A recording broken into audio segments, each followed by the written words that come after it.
I was inspired by recent collaborations that I had established with Sofia University, the Department of Astronomy and the Physics faculty, which were specifically aimed at popularizing astronomy and physics among the young generation.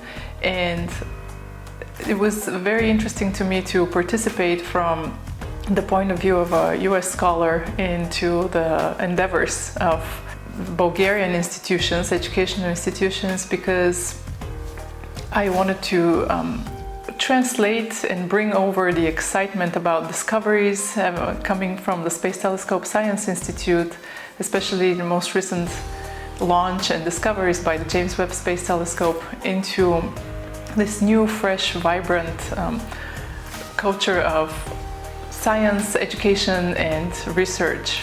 And so there was a timely opportunity to engage and to contribute to their efforts to popularize astronomy and physics education and research in Bulgaria.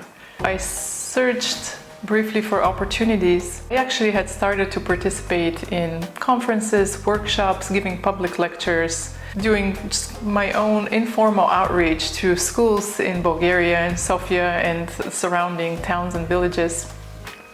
And then I thought, wouldn't it be nice to have a formal support so that I could come here and spend some time and engage more formally, perhaps. So I hadn't thought about it for a very long time. Then I read about the program and it seemed like a very good opportunity and fit. Astronomy is such a wonderful opportunity to engage with the general public because everyone from young to old is, of course, fascinated by space exploration, processes in the universe, and just simply looking at the night sky. It's a very natural way to connect to audiences, and my formal training in astronomy and physics in the United States, and my natural desire to engage with audiences and seeing how excited people could become from sharing a very simple, very basic discoveries in space exploration, somehow fueled my passion to continue to exchange with audiences here in Bulgaria this endeavor. And so I am Bulgarian, and so this very naturally fed into my passion, and my training back in the US was somehow a very good fit. So this was just these events came together at the right time for me, and I found a good opportunity to connect with people, especially considering the current climate in Bulgaria and in Eastern Europe and in Europe of encouraging investment in science and technology and in education, specifically in those areas.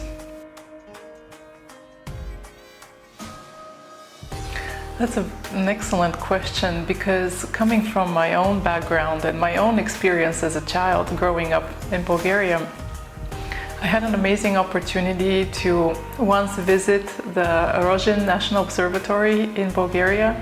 My parents took me there, and I interacted with the astronomers, and I looked at the beautiful image of the Halley's Comet, which was passing by at that time in the 80s. So just this one image somehow stuck in my mind and inspired me to continue to learn about astronomy in a very informal way. I would open a magazine called Cosmos here, in a Bulgarian magazine, and I would look at star charts in the magazine and compare them to the stars up in the sky. And so I remember I was very fascinated. At the same time, I had a slightly different path growing up, but when it came to mathematics and science education, I feel like I didn't have the confidence in myself that I was good enough. So your question is excellent, because I feel like a lot of young people come to this point, perhaps also having been inspired in some way and wanting to learn more, wanting to know more, looking at the amazing images that we are able to capture with new telescopes. But they hit a sort of a stumbling block when it comes to education at school, and some students, it's more natural for them to learn math and science concepts. For others, it's a little bit more challenging, but I feel like mostly always it is the case that those who find it more challenging have not had a chance to experience a methodical, a proper way of learning those subjects. And so they build them up in their minds as something difficult, challenging, sometimes even not interesting. They don't even know how to apply it. And so that comes from the very rigid, structured formal education, which unfortunately a lot of us bump into sometimes. But all it takes sometimes is one teacher, one parent, one relative, one friend, one scientist to engage with young audiences to tell them, you see what we can observe and what we can learn, and the way to do it is attainable. There is a methodical way to do this, and it's actually maybe not necessarily easy, but there is a way to do it. There's a support network. I will sit down with you, I will show you how to do it, and you will derive pleasure from it. You will enjoy solving a problem in this at first simple and then a little bit more rigorous way. So in itself, science, math education can present a challenge, but also an opportunity to engage audiences and to excite them. And so, yes, I have found that at the most basic level, though young people can get easily very excited, and old people, then we need to show them that science and math especially is not scary. It can be presented as scary, but that's only because students are sometimes asked to jump to a level which they have not been able to attain yet. So there needs to be a clear path of education to be able to solve a problem in physics or astronomy. It's a yes and no answer, because one of the most amazing telescopes, the Hubble Space Telescope, that has given us fundamental knowledge of how the universe works and of observing amazing events near and far in our own galaxy and in distant galaxies, is itself a satellite. It orbits the Earth. And so in that sense, I cannot say satellites will prevent us. They'll actually, in a sense, enable us. It all depends on which direction the satellites are looking at. Of course, there are oceanography, geology satellites, which allow us to look at Earth and learn amazing facts about Earth. However, it is true that there are a lot of telecommunication satellites which have been launched, and some may say, well, they are essential. They enable telecommunication, which is a very important, obviously, part of society. However, it is also true that they are obstructing the view of astronomers who are looking at the heavens from the ground, from ground-based telescopes, or with the unaided eye, because they do create a density in our atmosphere of satellites which is increasing. And so, yes, in a sense, that is a problem. The International Astronomical Community and the American Astronomical Society have addressed these problems. They have had many meetings to see how to mitigate the impact by these satellites which have been launched recently. Of course, we all know the Starlink satellites. Yep, so we have to choose wisely how and how many satellites we launch. And it's very valuable to have clear night skies for not just astronomers, but for all people on Earth. There is some rigidity stemming from formal education and how things used to be done, and there's more of emphasis on fluid education. And so the opportunities, the challenges in Bulgaria and in other countries is, first of all, what kind of a priority is science, scientific research and scientific education for this country. We see that research and development efforts in Bulgaria are increasing, and there's an emphasis on bridging the gap between public funding and private funding. And so that's a very important step that Bulgaria has taken in recent years. There is still, of course, some lag. We see national programs in Bulgaria that are very robust.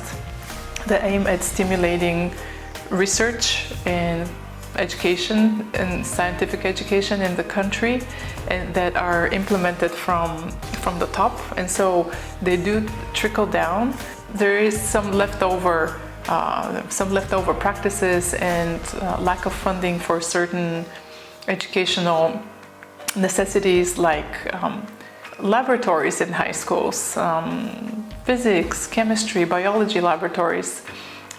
So there needs to be more of engagement on that level, because the high school level is very important, very critical for orienting students, young students, into their chosen field. Of course, we all know that in Bulgaria especially, people seem to commit to a certain career path in high school, while maybe in the United States it comes a little bit later, maybe even freshman or sophomore year in college. And so to excite people, to orient them so that they know what they want to pursue, and to encourage them to pursue these fundamental disciplines like science and engineering and technology and mathematics. There can be more of a push and support in high school and middle school and elementary school. I have really enjoyed my lectures, it's true, but when I go to the campus of the physics faculty, I get to interact with scientists, with students in other ways, and because Bulgarian is my native tongue, I really enjoy that interaction on all levels.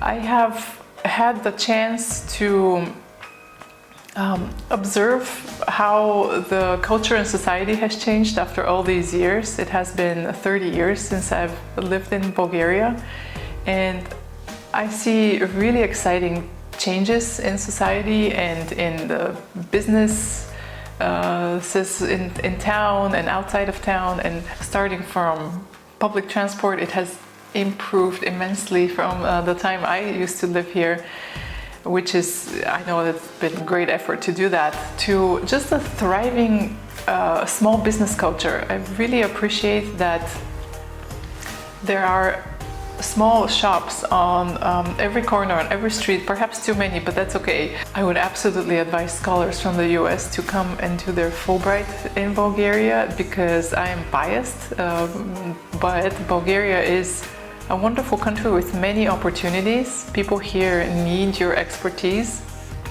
they need your skills.